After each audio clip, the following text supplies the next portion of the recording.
We need to talk about Civilization C quickly. Of course, it doesn't take as long, but it's important to talk about. Civilization C, I remind you, is a great monotheism like Mosaic Judaism or Islam. What was there before that? Well, there was the very first, the father of all these monotheistic religions in the West, namely Abraham. Abraham, you can give me the map, but I'll give you the, yeah, we'll see later. Yes, that one, we'll leave that one for now. It's not important for now. There's no need for a map. Abraham is a historical figure, and we found him. We found him because, so you know that Abraham is generally put around 1900 BC, something like that, 1900, 1800 BC. That's the antiquity we give him. And from reading the Bible, that's how it's dated. And what's very interesting is that in Egyptian documents, a stela of execration, we don't know the exact date, but it fits in with the period when Abraham is supposed to have lived. And this text mentions a certain Naboram, who would have been prince of, so I don't know how to pronounce it because, you know, with consonants there are no vowels, but that's SNW apostrophe NW. So it's not in the Latin alphabet, by the way. It's the transcription we've done. So it would be something where you have to put vowels between different sounds. It would be Sanwawana or Sanwawana. And so we think it could be, well, archaeologists think that Samuna, which is in the northern half of Canaan, would be the best match. Or it could correspond to the territory of the tribe of Kimeon in the Bible, which is in the southern half of Canaan. Well, in any case, it's in Canaan probably. So the date and location match, since you have Abraham's journey in the Bible. Roughly speaking, he also passed through Egypt, well, the first half of the wilderness, that is. So Abraham, it fits with the date, it fits with the location, and it fits with the name, and it also fits the context. Why? Because, as you know in the story, Abraham goes to Egypt to escape a famine.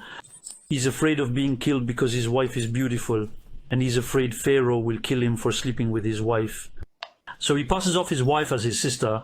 Pharaoh actually sleeps with Abraham's wife, and he simply realizes in Pharaoh that he has slept with Abraham's wife, who is his guest, and so Pharaoh blames himself, because what is it with these people who told me I wouldn't have slept with his wife? Well, if I'd known she was his wife, I wouldn't have slept with her, and so he chases Abraham away, insulting him. Well, that's the thing, they end up on very bad terms, Pharaoh and Abraham. And so it's very interesting because it means that also in context, the text itself, which is a text of execration, of curse, shows that corresponds to the story of Abraham, in fact, i.e. that this chief in Burgundy, who would have lived at the same time as Abraham, in the same place where Abraham lived, would have been in the same relationship with Pharaoh as Abraham, according to the biblical text. So there's no reason to think it's not him. So we have a character like that who lived there at that time. So we already have a historicity, at least, of a character called Abraham. Okay, so what was the context in which Abraham appeared? Abraham came hardwired, you know, so the biblical account of Abraham is very, very short, so we don't have much of the beginning because there were probably only snippets, but in fact the story of Abraham is as succinctly recounted in the Bible as the story of the Bible is succinctly recounted in the Bible. In the Quran, and this is to be expected since we're in the same relationship, a relationship of inheritance and reappropriation, since there was probably no relationship of filiation between Abraham and the Hebrews who came out of Egypt, whose ethnogenesis we don't know exactly, any more than there are truly ethnic filiations between Muslims, the Arabs of Muhammad, and the Hebrews of Moses. But there is a claim, a capture of heritage, since there is a recovery of texts, there is a recovery of religious tradition by the new prophet. So Moses probably reclaimed Abrahamism in the same way that Muhammad reclaimed Judaism. In both cases, they appear at a time of systemic collapse that throws populations into disarray. There's no longer a state, everything is undone. And the religious leader of a political monotheism has an interest in that he comes out with a religious doctrine that will impose morals, that will regulate society, in fact.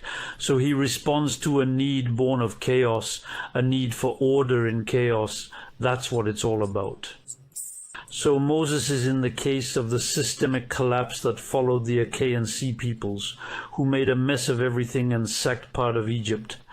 Egypt, Mohammed is part of this Arabia, which is peripheral to the two Byzantine and Sasanian empires that waged a terrible war against each other in the 7th century AD. The Bible says that Abraham appeared to Hur and Chaldea. So Hur and Chaldea at the time of Abraham. Please show us the third Hard dynasty. Right, so if you like, there was just before that we received a donation from Julian Comte. Many thanks to him. By the way, please leave the blue thumbs for referencing. Thank you very much. And please share if you're interested.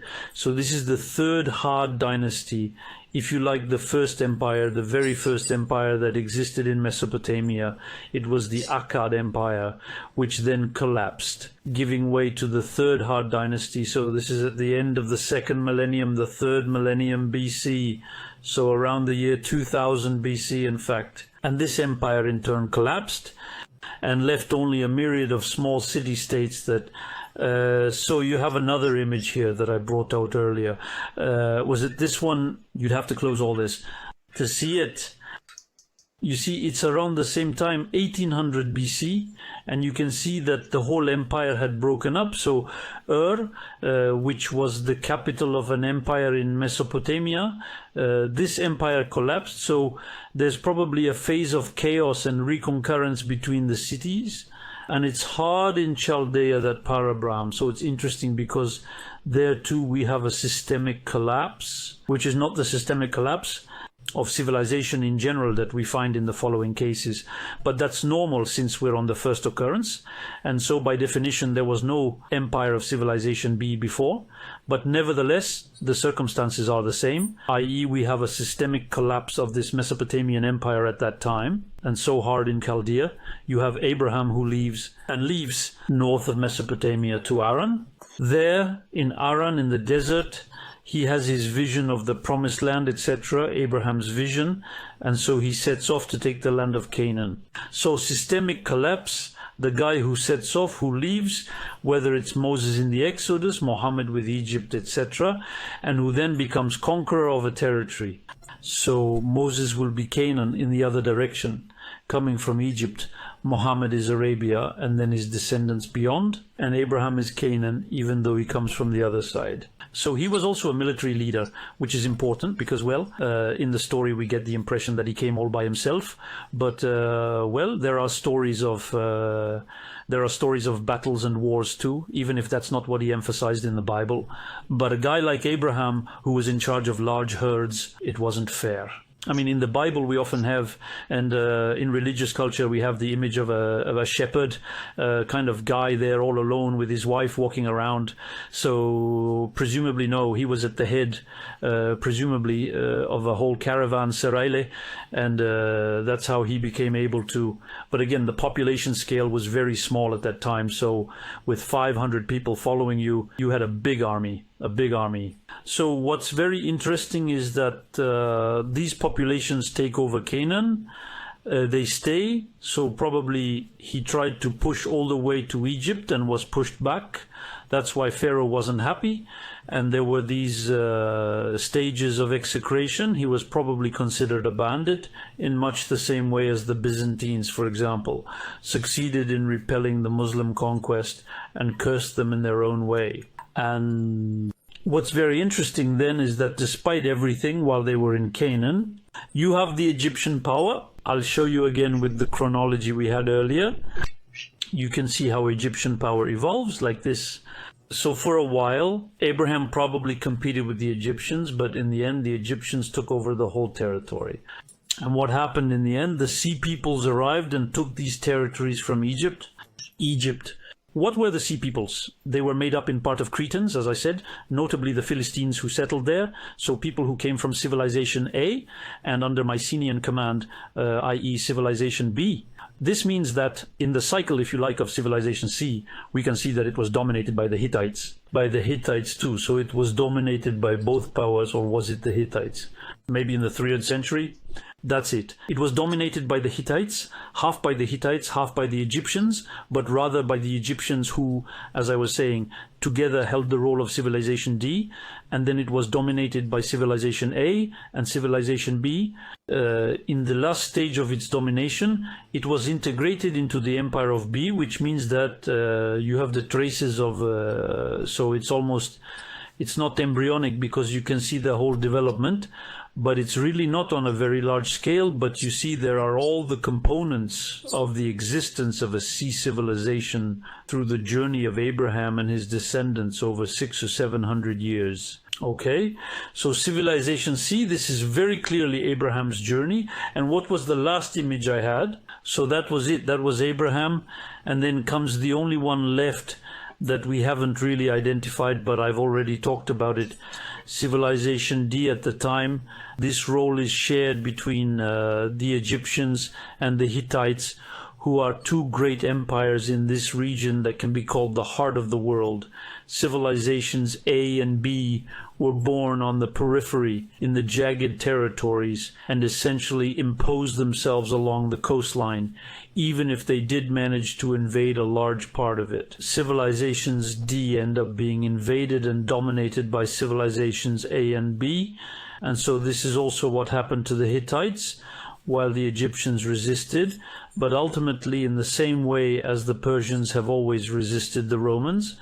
And perhaps to see the broadcasts on this subject, Erdogan's Pentur Empire will resist American domination.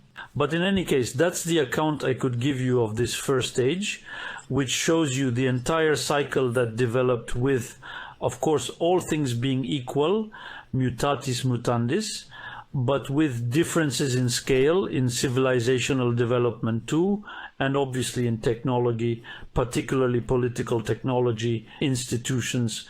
The Mycenaeans didn't know the invention of law as the Romans did. They didn't know the political discussions or the finesse of administration that the Americans have compared to the Romans either. But there is a linearity of evolution, if you like, from one cycle to the next. But on the unfolding of the trajectory we find, it seems to me, well, all the components. And so it allows us to conclude that finally, a few millennia later, or rather not even a few millennia later, that is, as soon as the Neolithic and the agricultural revolution arrived in regions, Sumer and all that is too geographically dispersed, it's not possible in any case. As I said, global empires very quickly sprang up, notably the Akkad Empire, which reigned over the whole of Mesopotamia, because geographically it didn't lend itself to the maintenance of a competitive civilization between entities of equivalent size and independence. But as soon as this Neolithic revolution reached the right geographical space and the emergence of civilization A, i.e. the Aegean space and Crete in particular, you had the beginning of this movement, the setting in motion of these civilization cycles, and so the unfolding of the first age. And so I think it was important to talk about it with you this evening to complete this vision of historionomic cycles that we have, and finally to set out my work.